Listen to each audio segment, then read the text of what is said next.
Às vezes hoje não é demérito nenhum eu saber que eu vou deixar um pouquinho de lesão intestinal, mas que a funcionalidade da paciente vai ser preservada e saber que tem a noção de que aquilo não vai causar nada para a vida dela, eu deixar um pouquinho de lesão intestinal dentro daquele escopo, daquela expectativa que ela tinha em relação ao tratamento.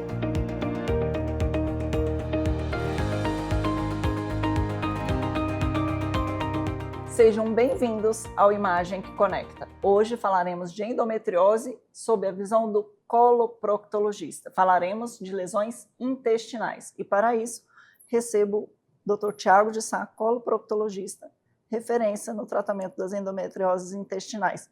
Seja bem-vindo e muito obrigada por ter aceito o convite para falar com a gente hoje. Muito obrigado a você, Meire. Queria primeiramente agradecer o convite de estar aqui com vocês hoje à noite. E também parabenizar pela iniciativa, né? Eu acho que esse tema, a gente está no mês de março, o mês da mulher, né? O mês que a gente traz à tona esse assunto tão importante, por vezes negligenciado, né? Que acomete 10% das mulheres em idade sexual, em idade fértil. E eu acho que é extremamente relevante, né? Pela falta de informação de qualidade, né? Então, mais uma vez, parabéns pela iniciativa. Espero que isso aí cada vez mais reverbere e possa chegar a mais mulheres. Muito bom. E conte-nos um pouco do Dr. Thiago e da sua trajetória. Dr. Thiago é brasiliense, fez sua formação toda em Brasília inicialmente. Eu sou egresso da UNB, entrei lá no ano de 1995. Durante minha graduação eu fiz uma opção já pela cirurgia. Num primeiro momento, quando eu entrei na faculdade de medicina, eu pensava em ser cirurgião plástico. Mas quando eu fui para a área cirúrgica propriamente dito, me apaixonei pela cirurgia geral. Tinha uma pessoa que era uma residente em coloproctologia, que eu achava que ela era o padrão de médico a ser seguido, e aquilo me motivou muito a seguir os passos dela. Fiz cirurgia geral no Hospital Regional de Sobradinho e fui fazer coloproctologia na Universidade Federal de Goiás, né? Estudando mais proctologia. Existe uma referência lá, Dr. Hélio Moreira, que era um cirurgião que é referência em doença de Chagas, né, que era tão ligada à coloproctologia, e me motivou a buscar esse conhecimento e fui. Depois retornei para Brasília, comecei minha carreira aqui em coloproctologia, trabalhei um pouco também com cirurgia geral, em emergência, no Hospital Regional de Sobradinho. Assim que eu voltei de Goiânia, eu fundei minha clínica, que é o Centro de Cirurgia Digestiva, que estou lá até hoje, já vão 20 anos de clínica, e de lá para cá começamos essa jornada, né, também com o advento da laparoscopia. Nós começamos juntos com a disseminação da laparoscopia.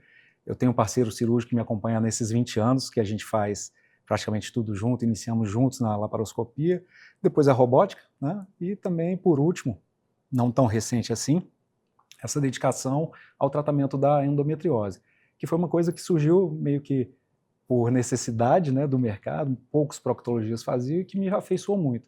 E me dediquei muito, nos últimos 10 anos pelo menos, a fazer um tratamento para endometriose. E qual a real prevalência das lesões intestinais na endometriose profunda? Difícil de eu te falar isso como especialista, né, porque minha amostra é viciada, né? Eu acho que as pacientes, quando chegam no meu consultório, elas não chegam para um diagnóstico de endometriose. Elas já vêm referenciadas, né? Então, são aquelas pacientes que já receberam atendimento, já foram triadas, e que o colega que encaminhou, geralmente, né? É muito difícil chegar uma paciente de livre demanda, mas ele já constatou que aquela paciente possui uma lesão intestinal. Então, na minha realidade, é perto de 100%, né, de prevalência. Mas a gente sabe que as lesões intestinais, elas estão aí por volta, assim, de algum modo, né, porque também o diagnóstico não é muito simples. A gente tem lesões aderenciais, nodulares, múltiplas lesões, cólon esquerdo, reto, cólon direito, né? Então é uma prevalência que varia, tá? Mas para mim a amostra é quase que 100%. E existe correlação do tamanho das lesões intestinais com os sintomas? Outra excelente pergunta, Meire. A correlação da endometriose intestinal com sintomas, a gente não consegue estabelecer uma causa e efeito, né? O que acontece na coloproctologia e na endometriose é que é uma doença multifacetada. E ela tem um interfaceamento também com doenças funcionais, por exemplo. Então é muito difícil, e esse é o nosso maior desafio, é tentar estabelecer uma relação, né, até onde os sintomas são causados por uma lesão de endometriose ou até onde ela coexiste com uma outra condição clínica da paciente que a leva a ter aquela gama de sintomas, né? E elas coexistem sim. E não raro, e hoje cada vez mais com mais atenção, mais dedicação, mais conhecimento, né, da gastroenterologia funcional, que também é uma coisa que vem crescendo muito, né, de importância nos últimos anos, a gente consegue traçar esses paralelos e tentar oferecer um pouco mais de qualidade no nosso tratamento. Então hoje, para mim, quando chega uma paciente, eu acho que a primeira coisa é tentar estabelecer isso aí, até onde que os sintomas que ela apresenta são relevantes do ponto de vista de endometriose e até onde eu tenho que prospectar um pouquinho mais na parte funcional dessa paciente, né? E a gente vai pensar nas pacientes que têm desbiose, né, as grandes colopatias funcionais. A gente vai pensar em desbiose, vamos pensar em SIBO, vamos pensar em IMO. Eu não gosto muito de falar sobre intestino irritável, né? Eu particularmente, Thiago, apesar de ter uma relevância dentro da especialidade, da gente ter consensos, né, que estabelece esses critérios diagnósticos, principalmente Roma 3, Roma 4, de síndrome do intestino irritável, eu acho que faltou um pouquinho de estudo, um pouquinho de dedicação para estabelecer que tipo de patologia ou de afecção ou condição clínica que leva aqueles mesmos sintomas naquela paciente. Hoje a gente está vendo mais isso, né? As intolerâncias alimentares, essa nutrologia funcional também, então a gente está conseguindo separar um pouquinho mais, né, apesar de muito difícil, aquelas pacientes que vão se beneficiar de um tratamento clínico anterior a uma cirurgia, ou aquelas que elas precisarão realmente de uma cirurgia porque em algum momento elas podem estar em risco pelo tipo de lesão que apresentam. E por que na prática a gente vê tanta paciente tratada com a síndrome do colo irritável? Boa pergunta de novo. Eu acho que é fácil para o médico cunhar esse diagnóstico, né? É um conjunto de sinais e sintomas muito semelhantes. Eu acho que qualquer condição clínica em gastroenterologia pode dar esses sintomas, né? Que seriam distensão abdominal, cólica, que aliviam após a evacuação, né? Então são sintomas muito gerais que acontecem na maioria esmagadora das situações clínicas e fica fácil de cunhar. Eu acho que o médico ele perde um pouquinho do compromisso em tratar aquele paciente, né? Ele passa a delegar para o paciente a responsabilidade que ele vai ter que lidar com a sua doença.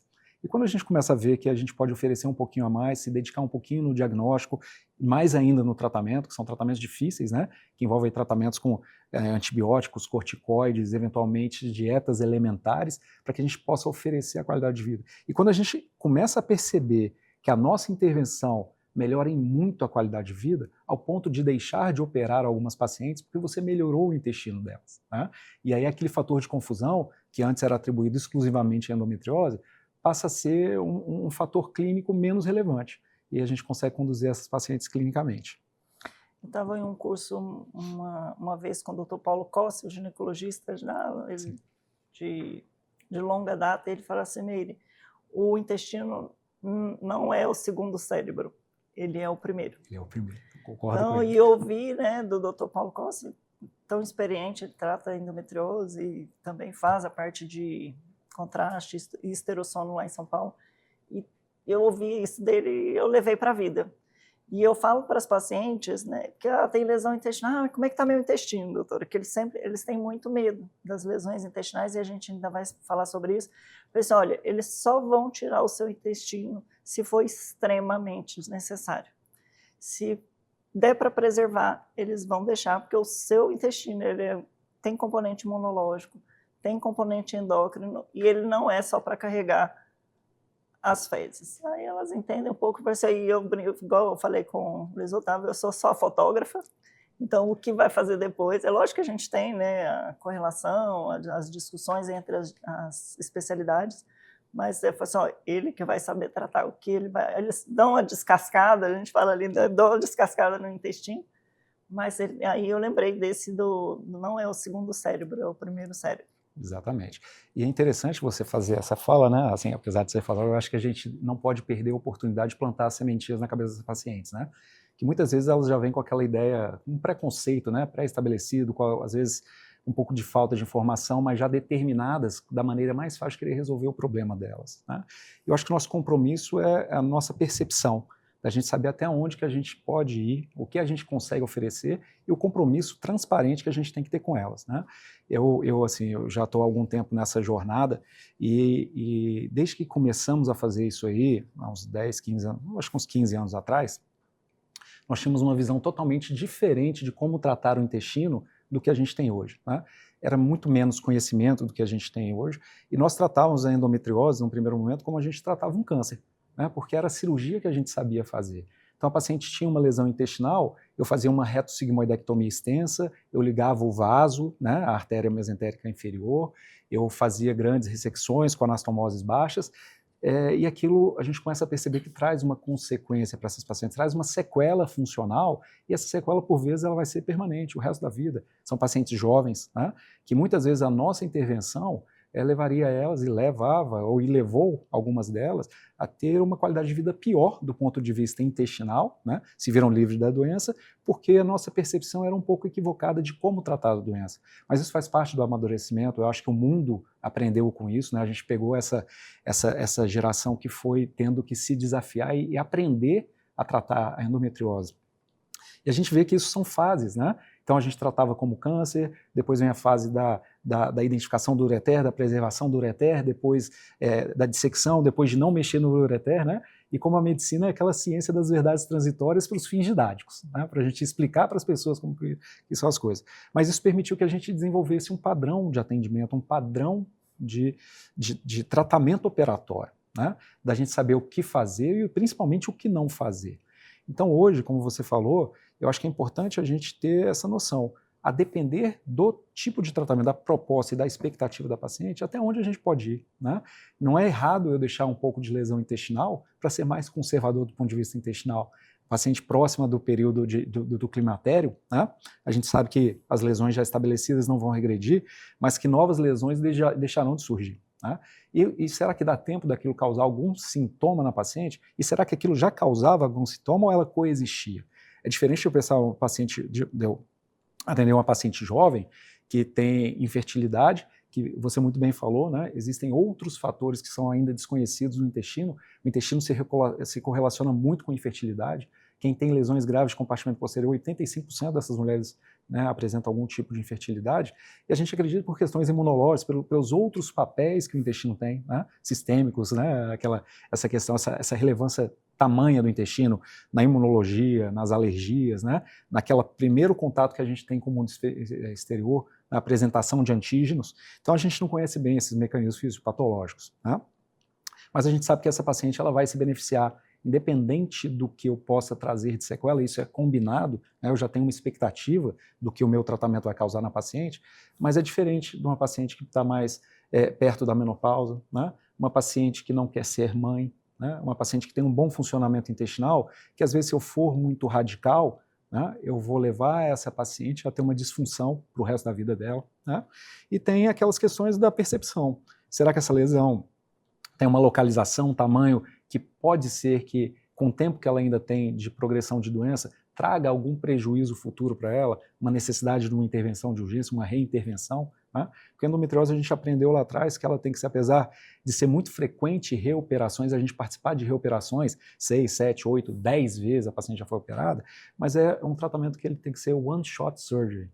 Eu tenho que resolver o problema da paciente naquele momento, né? E aí a gente vai discutir mais para frente um pouquinho, tenho certeza, que a gente vai ter que discutir o que é o momento operatório, o que é o time, que hoje é o nosso maior desafio para tratar essas mulheres. E os sintomas, na prática, eles sugerem a profundidade da lesão, a infiltração da lesão nas camadas, ou é genérico? É difícil de correlacionar, mas com a experiência a gente vai aprendendo que existem algumas manifestações, algumas dicas que as pacientes dão, né, que levam a gente a pensar em lesões e aí a gente consegue correlacionar com a altura. Lesões mais baixas no reto, geralmente as pacientes, engraçado, a maior parte delas referem a mesma coisa, né? Doutor, quando eu vou, antes de evacuar, eu tenho uma sensação que estão enfiando uma faca de cima para baixo aqui na minha pelve, né? E a gente sabe que isso geralmente se correlaciona, geralmente essas pacientes têm muita dispareunia e são lesões mais baixas que estão ali no septo reto vaginal, lesões em manto que pegam a região reto cervical, uterina e fazem uma contiguidade e fixam essa parede anterior do reto nesse complexo inflamatório, né, fibrosado ou inflamatório da endometriose retrocervical. Então essas pacientes recorrentemente elas apresentam essa mesma queixa. Muitas pacientes falam, eu tenho muita diarreia no período menstrual. A gente sabe que isso não é uma coisa isolada da endometriose, isso está relacionado com questões hormonais, né, perimenstruais. Muitas pacientes apresentam queixas orificiais, né? Então, por exemplo, você confunde, eu tenho uma dor anal da endometriose. Você vai examinar, a paciente tem uma fissura crônica. Tá? Por que ela tem uma fissura crônica? Porque ela é constipada. Ela é constipada pela endometriose? Não necessariamente. Né? Às vezes, alguma alteração anatômica da endometriose pode levar a uma evacuação obstruída que vai levar a uma dificuldade evacuatória. Mas, por diversos outros motivos, a paciente pode ser constipada. Inclusive, a endometriose levando a alterações funcionais, né, de microbiota, de supercrescimento bacteriano. Às vezes nós temos uma subclasse que são os produtores de metano. Essa produção de metano leva a uma lentificação do complexo mioelétrico migratório e leva a uma constipação funcional. Né? E essa constipação, fezes ressecadas, distúrbio evacuatório, fissura. E a paciente começa a ter sangramento e dor e achar que aquilo é da endometriose. Pode estar até correlacionado subsidiariamente com essas outras questões que eu estou falando, mas não necessariamente diretamente ligados. Então, hoje, minha percepção é que os sintomas intestinais eles são muito inespecíficos para a endometriose e não se correlacionam diretamente, a não ser nesse caso que eu comentei com você sobre as lesões mais baixas retais, que tem essa sensação de ser apunhalada, né, de cima para baixo no reto. E toda lesão intestinal deve ser operada? Não. Hoje a gente sabe que, hoje se eu pudesse estratificar as pacientes que vão se beneficiar de uma cirurgia, eu colocaria em 3 classes principalmente. Tá? Primeiro delas, fertilidade. Se eu tenho uma mulher com desejo gestacional, já excluímos as causas masculinas, né, e ela tem lesão intestinal, essa paciente eu indico cirurgia. Por quê? Porque só o fato de operar essa paciente, eu melhoro um indicador, e o indicador é bebê vivo em casa. Eu não posso ter uma gestação que não vai à frente também, né, que não vai a termo, então tem que ter um indicador da presença do bebê em casa. Esse indicador ele é melhorado com a cirurgia coloretal em 40%. Então estou falando uma gama de pacientes de 85% que são inférteis, que eu vou quase a metade delas poder dar a possibilidade que elas tenham uma gestação. Né? Então para mim isso é uma indicação formal. Um segundo grande grupo são aquelas pacientes que têm uma qualidade de vida extremamente impactada pela doença de endometriose. Elas já tentaram várias coisas antes de pensar num tratamento operatório, mudanças de hábito de vida que incluem mudança nutricional, uma dieta anti-inflamatória, fisioterapia pélvica que libera pontos gatilho e melhora muito a qualidade de vida dessas mulheres, principalmente atividade física resistiva, musculação, 150 minutos semana, pelo menos, né, que hoje é a maior indicação, isso é remédio para as mulheres. E essas mudanças globais de hábito de vida que não surtiram efeito na vida da mulher e que ela para de ter convívio social, laboral, por causa de endometriose. Visitas frequentes a pronto-socorro. Né? Então, essas pacientes com uma cirurgia bem indicada por uma equipe que tem as competências e habilidades para oferecer uma qualidade cirúrgica, essa paciente vai se beneficiar e o risco cirúrgico é muito pequeno. Né? A gente vai comentar também depois disso, que eu acho que é um ponto que elas sempre perguntam, né? Mas é um risco muito pequeno. Então, essas pacientes, elas têm indicação cirúrgica. E o terceiro grande grupo é aquelas pacientes que, de cara, elas já apresentam algum indício de lesão potencial ou potencialmente grave em órgão-alvo. A gente está falando de nervo, a gente está falando de bexiga, a gente está falando de ureter, e a gente está falando de lesões maiores intestinais, principalmente aquelas localizadas do lado direito do intestino, né? Ali acometendo o ilho terminal, seco e apêndice. E quando há indicação de colonoscopia? Colonoscopia. Colonoscopia é engraçado porque todas elas perguntam, se o senhor não vai pedir uma colonoscopia? Colonoscopia é um exame que não mostra lesão de endometriose. Se mostrou, é porque essa endometriose é extremamente grave. Né? Ela já passou, a endometriose é uma doença que penetra de fora para dentro, né? A gente tem várias camadas intestinais, serosa, 2 camadas musculares, muscular na mucosa, e para eu ver através do exame de colonoscopia, ela tem que ter passado todas essas camadas. Então é uma doença extremamente agressiva, penetrante. Então essa paciente eu já vi, algum outro exame já me mostrou a gravidade dela. né? E, eventualmente, às vezes, essa paciente eu nem consigo fazer uma colonoscopia, porque é tão grave que, às vezes, a alteração morfoanatômica não permite nem que eu consiga progredir com o exame de colonoscopia. Exame de colonoscopia é paciente que ou tem alguma disfunção intestinal, né, que suscita a dúvida diagnóstica, uma doença inflamatória intestinal, um diagnóstico diferencial para as doenças, para as colopatias funcionais, ou então aquela paciente que está se aproximando do ponto de vista de prevenção, né, ela está chegando perto dos 40 anos, eu tenho a programação cirúrgica do intestino e eu tenho que, por obrigação, descartar qualquer outra afecção, né, intestinal que possa comprometer o meu resultado cirúrgico. Por exemplo, paciente que tem pólipos intestinais, pólipos degenerados, né? Não raro a gente acha, paciente acima de 40 anos, 30% com presença de pólipos, né?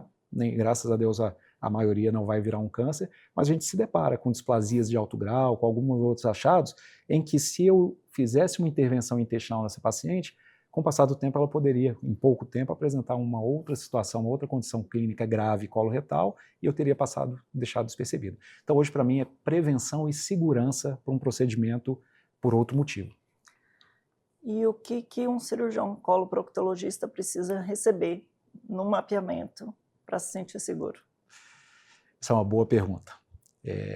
A gente sempre careceu de bons exames, né, aqui, para um bom planejamento.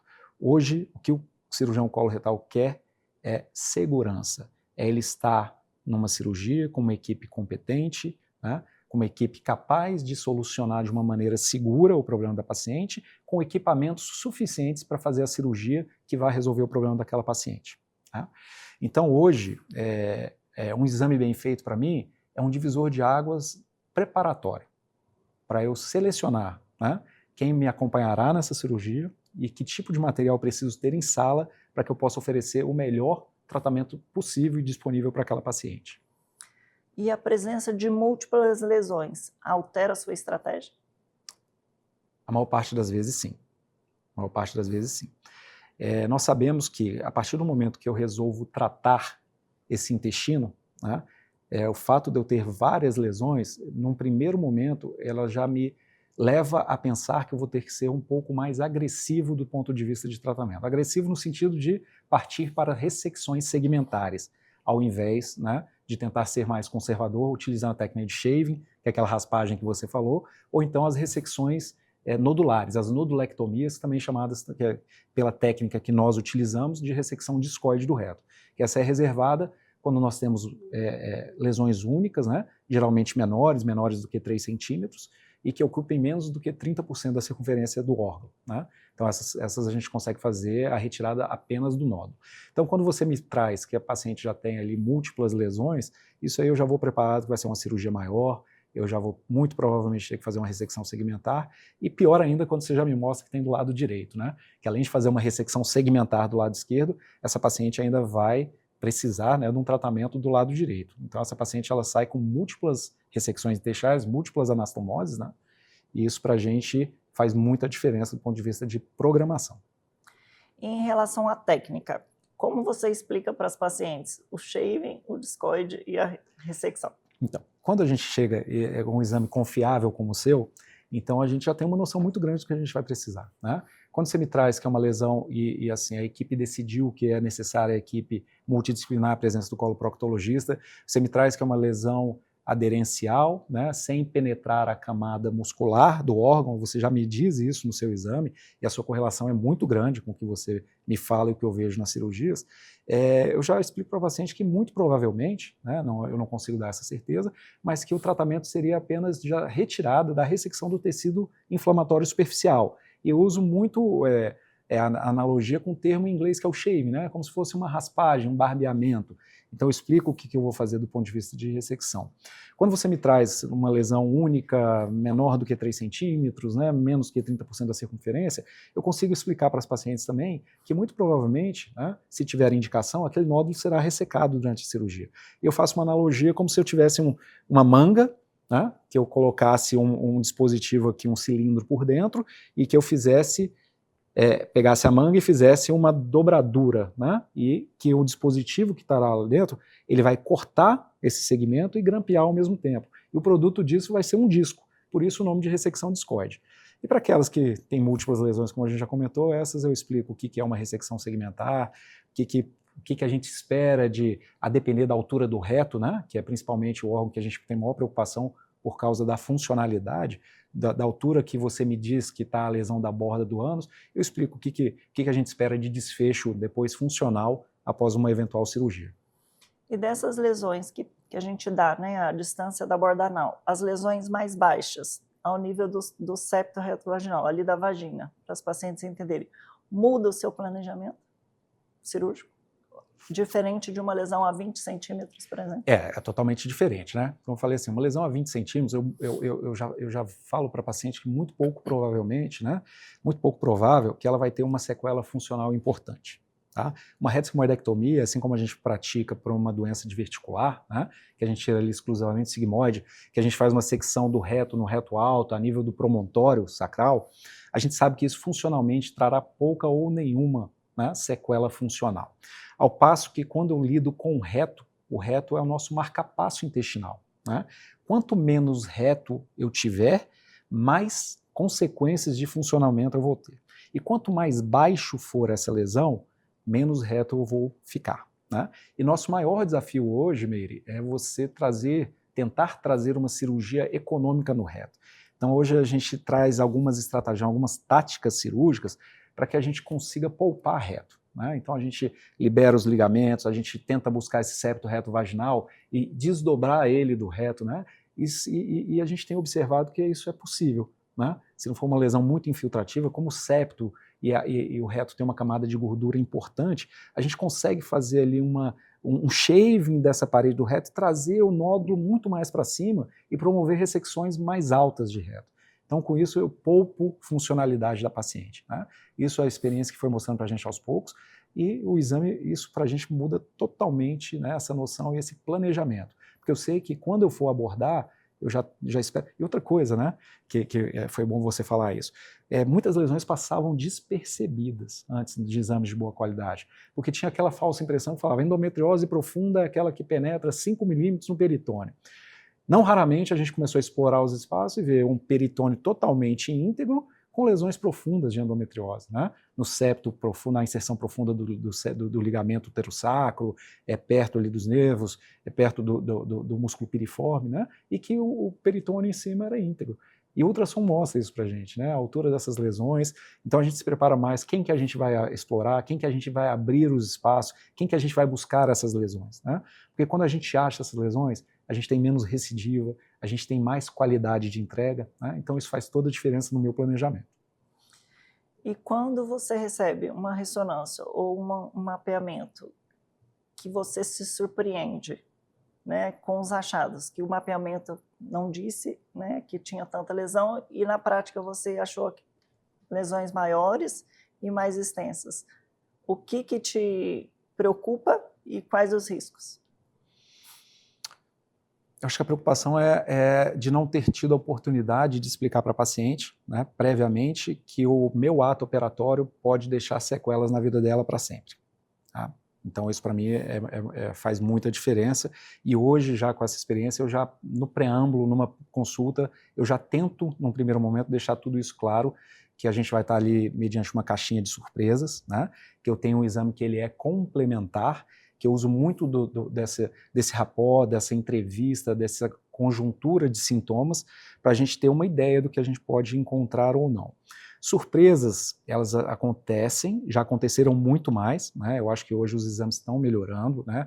As pessoas estão entendendo que elas precisam se dedicar, que aquilo não é apenas, né, um exame que tem que ter compromisso com aquilo, que aquilo pode definir a vida de uma pessoa, né, numa qualidade de uma cirurgia bem executada ou não ter a oportunidade de ser bem tratada. Né? Então, acho que as pessoas estão se melhorando no ponto de vista de exame. Ainda não é a maioria, hoje a gente se depara com alguns exames que a gente não concorda com os exames, a gente pede para a paciente repetir, a gente encaminha para pessoas de referência como você, né? Não raro, a pessoa chega com uma ressonância, eu olho ali um achado que eu acho que o radiologista não descreveu, eu não sou radiologista, então eu peço para pegar uma opinião de um outro método, né? Que é um método que você faz, que para mim tem algumas vantagens na área intestinal por ser compartimento central, né? de ver planos, a camada de sanduíche do intestino, que eu consigo diferenciar os planos, né? Serosa, muscular, mucosa.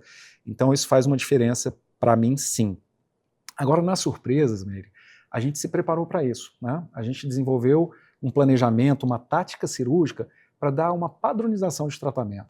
Então, hoje, quando eu entro numa paciente de endometriose, eu procuro fazer aquela mesma sistematização, entrar nos espaços que é muito pouco provável que existam lesões ali, na parte posterior do reto, achar os planos anatômicos íntegros sem doença e depois centralizar essa doença. Né? E aí eu vejo o que vai ter ali e a gente propor o tratamento mais adequado. E com aquela visão que eu te falei, estratificar a paciente. Né? Às vezes hoje não é demérito nenhum eu saber que eu vou deixar um pouquinho de lesão intestinal, mas que a funcionalidade da paciente vai ser preservada e saber que tem a noção de que aquilo não vai causar nada para a vida dela, eu deixar um pouquinho de lesão intestinal dentro daquele escopo, daquela expectativa que ela tinha em relação ao tratamento.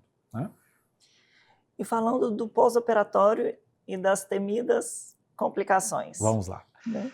Quais são as principais complicações e a mais temida? Então, toda mulher quando entra no consultório, no proctologista, ela já entra tremendo.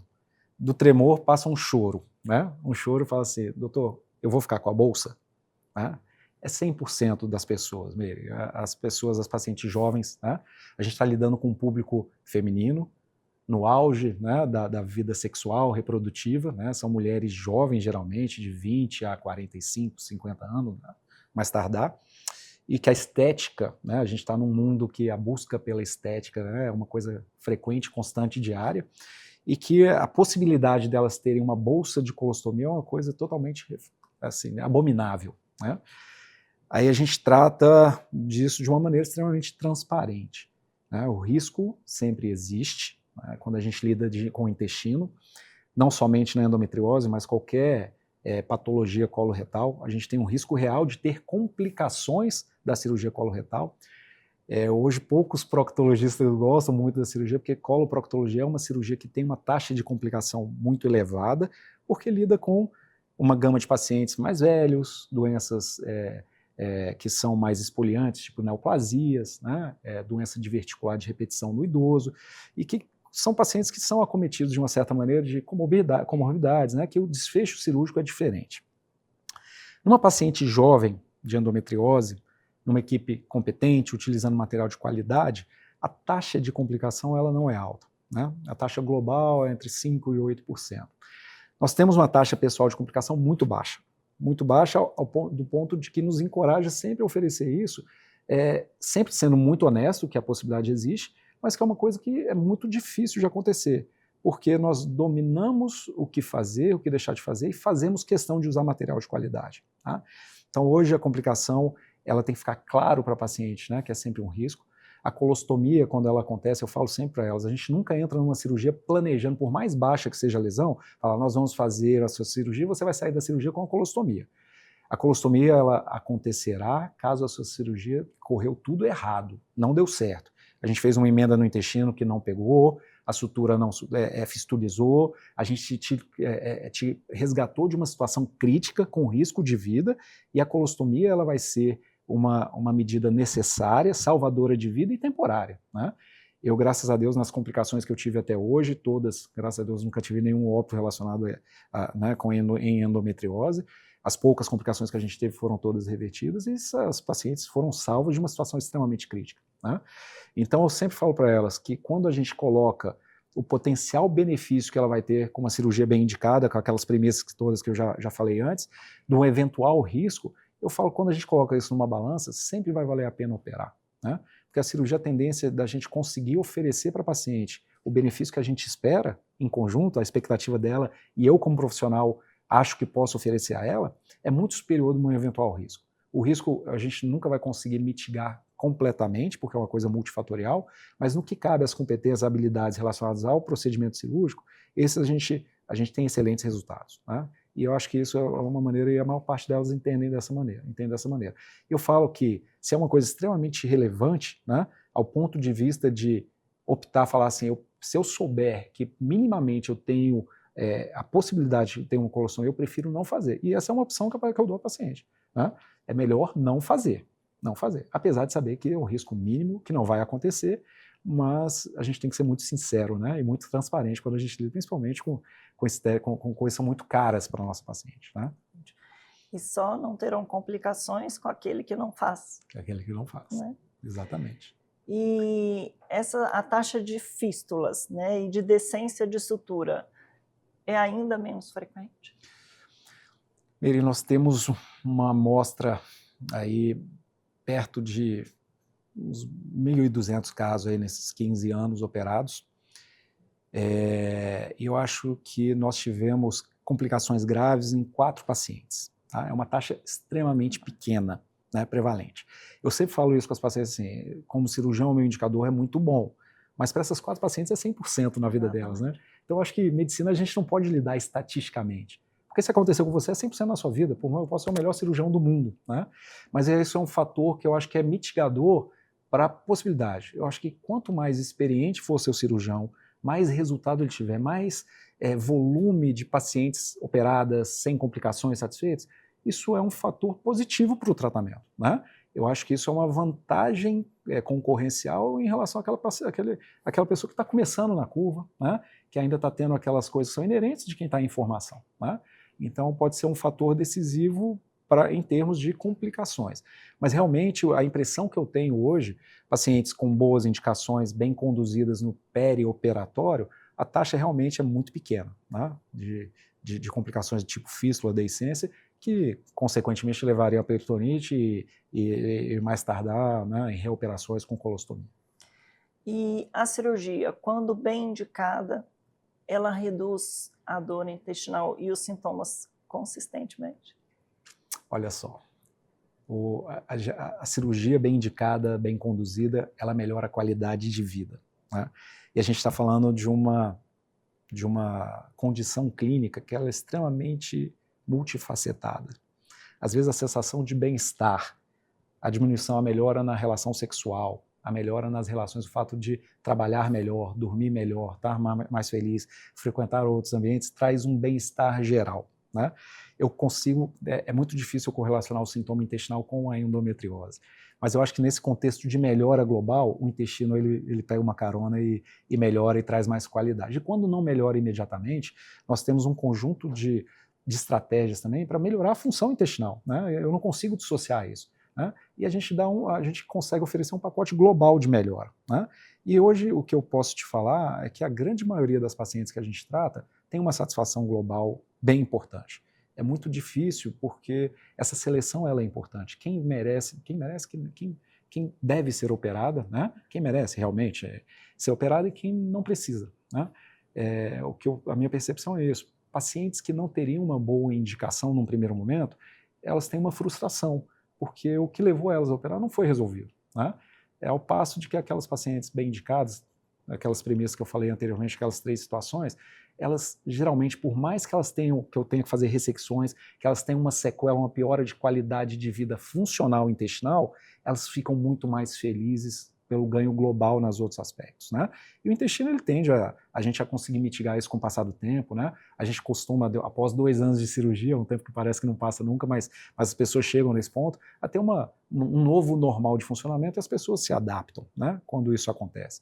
Então, para ser mais objetivo na sua pergunta, eu não consigo ter essa correlação do ponto de vista do intestino, né? Porque eu acho que o intestino, às vezes, ele é muito incriminado de uma maneira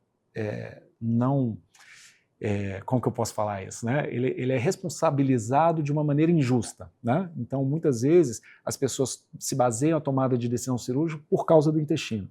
E se a pessoa não tiver essa visão maior, ela vai se frustrar.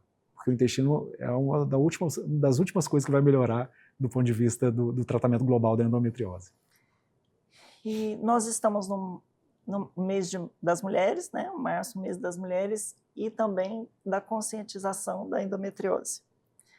Qual é a mensagem que você deixa para as pacientes que têm sintomas intestinais, que vão ouvir essa nossa conversa, para pensar também em endometriose além da cólica? Excelente pergunta, Meire. A mensagem que eu queria deixar é para que as pacientes não se anulem, né? As mulheres elas estão muito acostumadas, inclusive por por especialistas, ginecologistas, a receberem a mensagem de que mulher menstrua, tem que ter dor e ela tem que se acostumar com aquilo, né? Dor não é um sintoma normal, né? Hoje a mulher moderna, ela precisa de qualidade de vida, ela é um ser social, né? Ela é um ser espiritual, ela é um ser familiar, ela é um ser que desempenha de uma maneira, eu acho que muito mais do que o homem, né? Hoje, de uma maneira brilhante, e ela tem que ser, né, partícipe de todas essas esferas, e ela tem que estar realizada em todas elas, né? Então, o recado que eu dou é: não se negligencie, não aceite essa primeira opinião de que você não tem que sofrer, né? Pode haver uma solução, né? Procure referências de pessoas que já foram tratadas, né? Que melhoraram a qualidade de vida.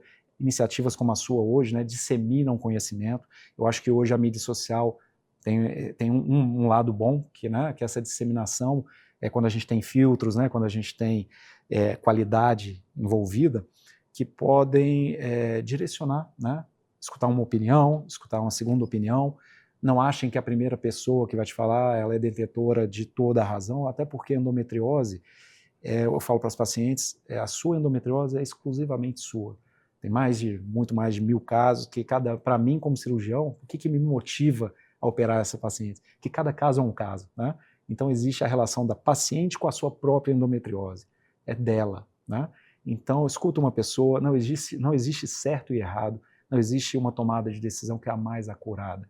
Existe um conjunto de percepções, de propostas, né, que a paciente tem que ser partícipe disso também. Ela tem que entender que momento que aquilo pode fazer diferença na vida dela, o que ela está buscando e o que o profissional, né, conjuntamente com uma equipe multidisciplinar, com tratamentos subsidiados, pode oferecer para ela. Tá? Escute, procure informação, né, e seja bem tratada. Sendo o mês das mulheres, um recado para os acompanhantes. Entendam suas mulheres. Não é frescura, né? A dor existe, a dor ela é um fator que muitas mulheres internalizam e tentam sofrer sozinhas, até por todos esses aspectos que eu falei, né? Elas querem continuar sendo boas mães, boas esposas, boas mulheres, donas de casa, e muitas vezes não conseguem, né? E parece que é frescura, né? O fato de evitar a relação sexual do marido, né? Ele não entende que aquilo é um ato que passa a ser desprazeroso para ela, passa a ser doloroso, né? Então tenham mais cuidado com a sua esposa, né? Tenham com a sua companheira, com a sua esposa, tenham mais sensibilidade, né? Porque se realmente ela fala de um sofrimento, mesmo que seja calado, ela sofre realmente, né? Ajude nessa jornada, procurar bons tratamentos. Muito bom, adorei nossa conversa, essas informações serão, se Deus quiser, disseminadas, né, orientações de um especialista. A gente viu pela qualidade da conversa a sua expertise, a sua experiência, né, você falou de tantos anos aí já na endometriose. Muito obrigada por ter essa conversa com a gente e de passar tanto conhecimento e tanto cuidado com as pacientes. Muito obrigado, Meire, pela oportunidade, né, de estar aqui com você hoje. Parabenizar pela iniciativa, parabenizar pela profissional que você é, né? Hoje para mim é uma referência em mapeamento de endometriose, além de tecnicamente excelente, é uma pessoa que cativa todas as pacientes, né?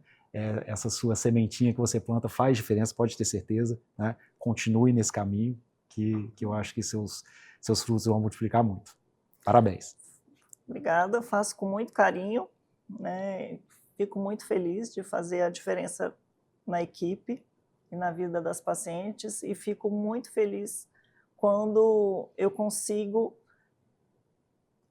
bater com os achados cirúrgicos. Quer dizer que a gente está no caminho certo e eu espero, me comprometo a cada vez, se Deus quiser, bater mais os achados, e sempre mando os feedbacks que a gente aprende muito mais como equipe. Todos crescemos muito. Bem, um episódio bastante técnico, com muita informação, e até a próxima imagem.